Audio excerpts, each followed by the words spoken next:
नमस्कार दोस्तों, मेरे चैनल कथा भक्ति सागर में आप लोग का स्वागत है। आज हम शंकर भगवान और पार्वती जी की कहानी सुनेंगे।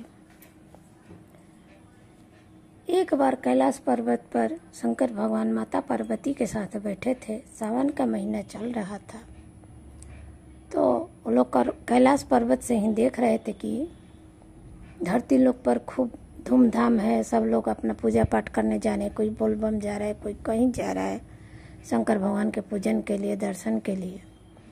तो शंकर भगवान बोले माता पार्वती से कि मैं जाता हूँ, थोड़ा धरती लोक पर भ्रमण करके आता हूँ।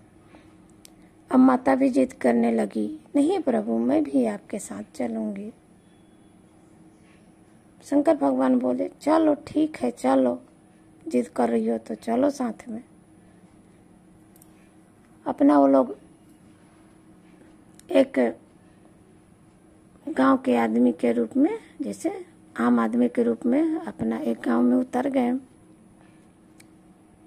और वो लोग नंदी पर ही दोनों बैठ के चल रहे थे।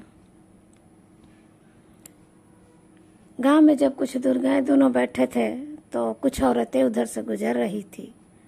तो दोनों को देख के हंसने लगी। अरे देखो, ये तो बैल पे दो आदमी बैठ के जा रहे हैं।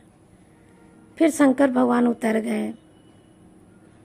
तो कुछ दूर गए तो कुछ और औरतें थी। वो लोग बोली, देखो तो आदमी पैदल जा रहा है, औरत बैल अपना मतलब सवारी पर बैल पर बैठी है। फिर कुछ दूर गए तो पार्वती माता पैदल चलने लगी और शंकर भगवान बैठ गए। फिर कुछ औरतें बोली, देखो तो कैसा आदमी, औरत पैदल चल रही है और खुद सवारी पर बैल पर बैठा आराम से जा रहा है। अब माता और शंकर भगवान दोनों सारी बातें सुन सुन के अपना मुस्कुरा रहे थे। कुछ दूर और गए तो शंकर भगवान बोले चलो कुछ देर यहाँ पर आराम करते हैं। शंकर भगवान ने क्या किया कि वहाँ से तकिया, जैसे कि घास फूस था उसका, उन्होंने तकिया बना लिया और ऐसे लेट गए। तो एक औरतें बोली, देखो तो इसे तो बिना तकिया के नींद ना आवे, ये घास का तकिया बना के और सो रहा है। ऐसे वो बोल के औरतें चली गई। तो शंकर भगवान ने कहा माता पार्वती से कि देख रही हो, धरती लोग किसी प्रकार से भी मनुष्य को चैन नहीं है। अच्छा करे तो भी चैन नहीं है, बुरा करे तो भी चैन नहीं है। से चलो चलते हैं अब अपने पर्वत पहाड़ पर, अपना कैलाश पर्वत पर। माता बोली नहीं, कुछ देर और रुकते हैं, मुझे बड़ी जोर से प्यास लगी है। शंकर भगवान बोले इसीलिए तो मैं कह रहा था तुम मत चलो मेरे साथ, अब प्यास लगी है, भूख लगी है, करोगी।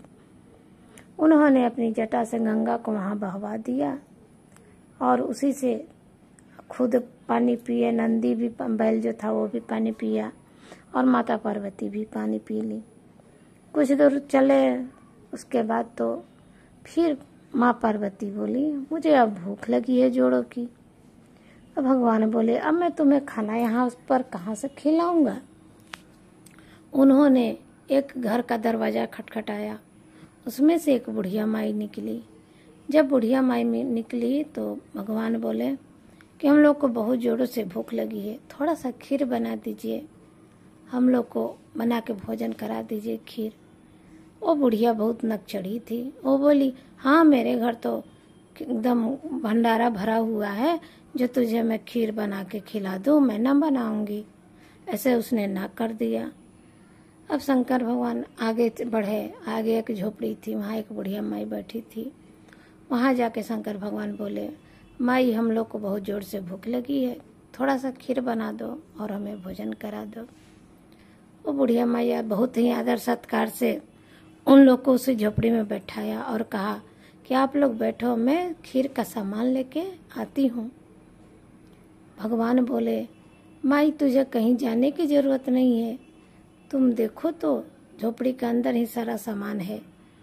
बुढ़िया माई अंदर गई तो सच में दूध, चीनी, चावल सब पड़ा हुआ था। उसे बहुत आश्चर्य हुआ, लेकिन फिर उसने अपना खीर बनाना शुरू किया। खीर बनाया और पहले उन भगवान को, वहाँ पर एक फोटो रखी थी शंकर भगवान का, उनको भोग लगा दिया और उसके बाद ये जो रूप में आज मनुष्य के रूप में थे शंकर भगवान और माँ पार्वती, इनको खिलाया।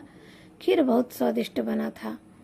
वो खुद भी खा ली, फिर भी उसको जिस बर्तन में खीर बनाई थी वो खाली नहीं हो रहा था, भरा पड़ा था। उसने बोला, जो शंकर भगवान से बुढ़िया माई बोली, ये कैसी खीर है, कितना भी खा रहे हैं खाली नहीं हो रहा है, अब मैं क्या करूंगी इतने खीर का। तो भगवान ने कहा, ठीक है अगल बगल में बांट आओ, ज्यादा है तो। और कह के अपना भगवान आगे बढ़ गए। तो उसने क्या किया, जो बुढ़िया माई थी, पहली वाली बुढ़िया माई के घर एक कटोरी खीर लेके गई। बोली कि बहन ले लो ये प्रसाद। तब वो पहली वाली बुढ़िया माई बोली, अरे तुम्हारे घर क्या है जो प्रसाद बांट रही हो। तब दूसरी जो बुढ़िया माई जिसने खीर भगवान को बना कर खिलाया था सारी बात कह सुनाई। तब पहली वाली बुढ़िया माई बोली, अरे वो लोग मेरे पास भी आए थे लेकिन मैंने तो मना कर दिया था। तब उसने सारी बात कह दी बुढ़िया माई की, मैंने तो बैठाया था, मैं भी जा रही थी सामान लेने, लेकिन हमारे घर में सब कुछ भर गया, आप रूपी सारा सामान आ गया और मैंने खीर बनाया, और एक खीर है जो खत्म भी नहीं हो रहा है। अब इधर जो पहली वाली बुढ़िया माई थी उसके घर में सब कुछ खत्म होने लगा धीरे धीरे। वो दौड़ी दौड़ी शंकर भगवान और माता पार्वती को ढूंढने लगाई। वो समझ गई कि ये कोई देव शक्ति है। ढूंढते ढूंढते पूरे गांव में ढूंढी तो एक जगह लौक गए, दिखाई दिए अपना माता पार्वती और शंकर भगवान। वो तो मनुष्य के रूप में थे। जाके उन लोग के चरणों में गिर गई और बोली कि आप बताओ भगवान, आप कौन हो, आप कैसे, क्या गलती हुआ मुझसे जो आप मेरा सब कुछ खत्म कर दिए, और वो बूढ़ी जो है गरीब झोपड़ी में रहती थी उसका घर भर दिए। तब भगवान ने कहा कि देखो माई, मैं तो कोई भी नहीं हूँ, मैं तो हर जगह रहता हूँ, कन कन में, हर चीज में मैं हूँ, नहीं तो कुछ भी नहीं हूँ। से आपने ना कहा था मुझे तो आपका ना हो गया, सब कुछ खत्म हो गया। और सब बूढ़ी माई ने हाँ कहा तो उनका सब कुछ आ गया। अब बुढ़िया जो थी उनके गोड़ पे गिर गई और रोने लगी, बोली कि मुझे माफ कर दीजिए। माता पार्वती तो दयालु है ही, उनके कहने पर शंकर भगवान ने उस बुढ़िया माई को माफ कर दिया और फिर बुढ़िया माई के घर वैसा ही पूरा भर गया। तब से कहते हैं कि भगवान